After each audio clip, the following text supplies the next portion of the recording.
The rumor mill is heating up when it comes to the God of War franchise. And could this announcement come as soon as the Game Awards? Find out. Up next.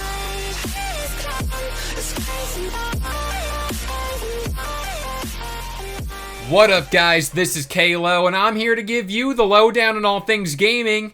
And if you're new here, feel free to subscribe to this channel for weekly video game news content. Drop a like on the video and welcome to the Weekend XP Share.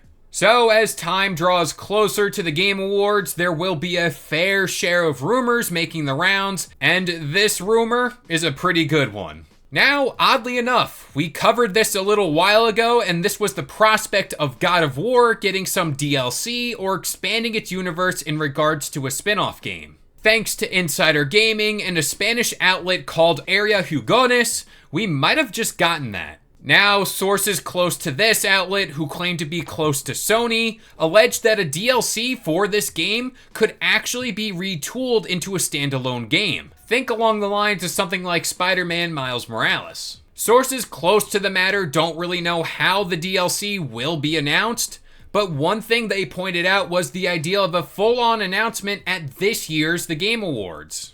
Now, to add some context to all this, like I mentioned earlier, there has been reports earlier this year that we could get a God of War Ragnarok DLC. And that DLC has been in the works for quite some time, and it does all make sense seeing how Ragnarok ended. And when talking about it from a business perspective from Sony, they've had major success in launching smaller $50 games like Miles Morales and Uncharted: The Lost Legacy. Now, one thing I'm pretty interested to see is how fans react to this news. And I think what it all boils down to here is the idea of how much work is put into all this, and based off these reports, it should meet expectations. I also think from a narrative perspective for this game, it would give them a clean cut to move on from the Norse mythology era of this franchise. And this is something they stated they wanted to move on from. And no, I won't be diving into any spoilers for those of you who haven't beat the game, but I think the character this game focuses in on is Atreus.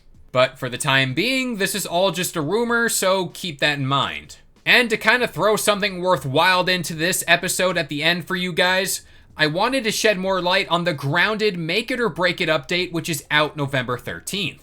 Now, it's pretty crazy to see how far this game has come since it first released. And with this update, you as the player will be allowed to make the game you want to make. More or less, you'll be able to create your own levels from the ground up, akin to something like Halo Forge mode.